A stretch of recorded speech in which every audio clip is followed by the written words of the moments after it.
Sorry Chiranjeevi గారు, ఎలా చెప్పాలో తెలియక మేము టైం తీసుకున్నాము. ఎందుకంటే పోయిన సినిమా మీది ఫ్లాప్ అయింది కదా కాంబినేషన్లో, అందుకని దానికి గ్లామర్ ఉండదని మీరు వద్దనుకున్నామని. ఆ విషయం చెప్పచ్చు కదండి అని. అంటే ఆ టైంలో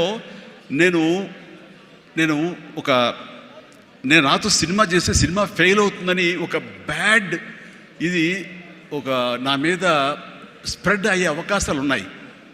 ఈరోజు సోషల్ మీడియా, ఆ రోజు ఇంత మీడియా లేదు కాబట్టి కానీ, లేదంటే ఎంత బ్యాడ్ అయ్యేదంటే నన్ను తిరిగి ఇతనితోటి ఎవరైనా చేస్తే సినిమా ఫెయిల్ అవుతాయి, ఇది ఒక ఐరన్ లెగ్ అనే పరిస్థితి వచ్చేసరికి ఎక్కడో మళ్ళీ జంకాను. కానీ గ్రద్దలాగా నాకు అనుకూలంగా ఉన్నటువంటి అవకాశాల పవనాల్ని అదునుగా చూసుకుని నేను ఎదిగాను. దాన్ని పాజిటివ్గా తీసుకున్నాను.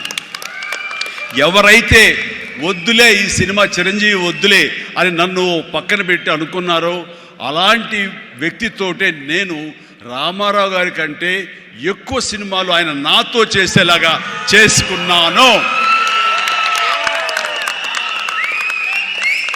అత్యధిక సినిమాలు రామారావు గారు చేస్తే ఆ మహానుభావుడు ఆ దర్శకుడి దగ్గర, అదే దర్శకులు వారు నన్ను భుజం పట్టి నన్ను పైకి తీసుకుని ఆయనకంటే 4 సినిమాలు ఎక్కువే చేశారు నాతోటి.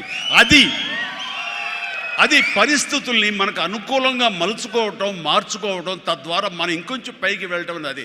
ఆ రోజున డిసప్పాయింట్ అయిపోయి నీ కసి లేకుండా, లేదా ఆ కసిని నెగిటివిటీ పెట్టి మార్చుకుంటే కనుక అది నిన్ను తినేస్తుంది. నువ్వు ఇలాగే ఉండిపోతావు, అలాగే దిగజారిపోతావు, అలాగే కనుమరుగైపోతావు. అలా కాదు, మనం ఎదురు తిరగాలి, పరిస్థితులు మనం అనుకూలంగా మార్చుకోవాలి. అందునే గ్రద్ద ఫిలాసఫీ నాకు ఫిలాసఫీ. అండ్ ఎదిగాను పైకి వెళ్తూ వచ్చాను. ఆయన దగ్గరే నా రికార్డులు ఉన్నాయి. అది నా ఫస్ట్ సినిమా ₹1 కోటి చూసిన సినిమా అదే. నా రెమ్యునరేషన్ కాదు సుమా, సినిమా బడ్జెట్ 75 లక్షలు వస్తే కనుక బ్రహ్మాండమైన బడ్జెట్, ఎంతో రెవెన్యూ అనుకునేవాళ్ళు. ఫస్ట్ ₹1 కోటి. నా తోటి హీరోలు కూడా ₹1 కోటి తెలుగు సినిమా అనే లెవెల్కి వెళ్ళింది. అక్కడి నుంచి కోటి అనేది మామూలు అయిపోయింది. ఒక్కొక్క ఏరియాలోనే ₹1 కోటి. ఆ తర్వాత నా రెమ్యూనరేషన్ ₹1 కోటి పైబడి అలా అంచెంచుగా ఎదుగుతూ వచ్చాను. నేనేమంటానంటే మీ బలం మీ పాజిటివ్ థింకింగ్, మీ బలం మీ కన్విక్షన్, మీ బలం మీ ధ్యేయం నుంచి పక్కదారి పట్టకపోవటం. మీరు ఎవరైనా సరే మీ ఎయిమ్ ఏంటి అనే దాన్ని మీరు ఫిక్స్ చేసుకోండి. ఆ ఎయిమ్ని వెళ్ళటం కోసంగా దారులు వెతుక్కోండి. అవకాశాలు ఇలాగ అబండెంట్గా ఉంటాయి.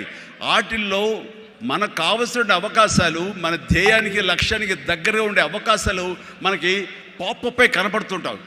ఆ పాపపై కనపడే దాన్ని మనం గుర్తించగలగాలి, వాటిని ఎంబ్రేస్ చేసుకోగలగాలి, వాటిని మనకు అనుకూలంగా మనం మలుచుకోగలగాలి, అవి మనం బలంగా చేసుకోగలగాలి, వెళ్ళాలి. ఇనీషియల్గా వెళ్ళినప్పుడు డబ్బే సంపాదించుకోండి. డబ్బే కాదు ప్రధానం, నిలదొక్కుకోవడం ప్రధానం. మన ఎయిమ్ వైపు మనం వెళ్ళటం అన్నది అది ప్రధానం. వెళ్ళిన తర్వాత డబ్బు ఆటోమేటిక్గా వస్తుంది. అనుకున్నావా ఇంత వస్తుందని, ఆ తర్వాత డబ్బునే పెంచుతుంది. సో నేను అలాగే వెళ్తూ వచ్చాను. నిలదొక్కుకోవాలి, ఇక్కడ నెంబర్ 1 అనిపించుకోవాలి, నా స్థానం సుస్థిరం. ఇది లేకపోతే నేను బయట నయా పైసాకి పని చేయను. ప్రైమ్ టైం నా లైఫ్లో అయిపోయింది కాబట్టి ఇక్కడ ఏమైనా సరే అని ఆ రకంగా వెళ్ళాడు. ఎక్కడ ఈగోకి వెళ్ళకుండా, ఎక్కడ హర్ట్ అవ్వకుండా, వాళ్ళు నన్ను సినిమాలను తీసేసరే, నన్ను కాదన్నారే అనే కోపం కంటే కూడాను వాళ్ళని ప్రసన్నం చేసుకోవాలి. వాళ్ళు మళ్ళీ అతన్ని మనం బాధ పెట్టుంటామేమో కదా అని వాళ్ళ మనసుల్లో వాళ్ళు వాళ్ళు గిల్ట్ ఫీల్ అయ్యేలాగా చేసి నెక్స్ట్ ఏమైనా సిద్ధం సినిమా చేయాలయా అని అనిపించేలాగా నా బిహేవియర్ ఉండేది. ఆ బిహేవియర్ తోటి వాళ్ళ ఆఫీస్కి కూర్చునేవాడిని.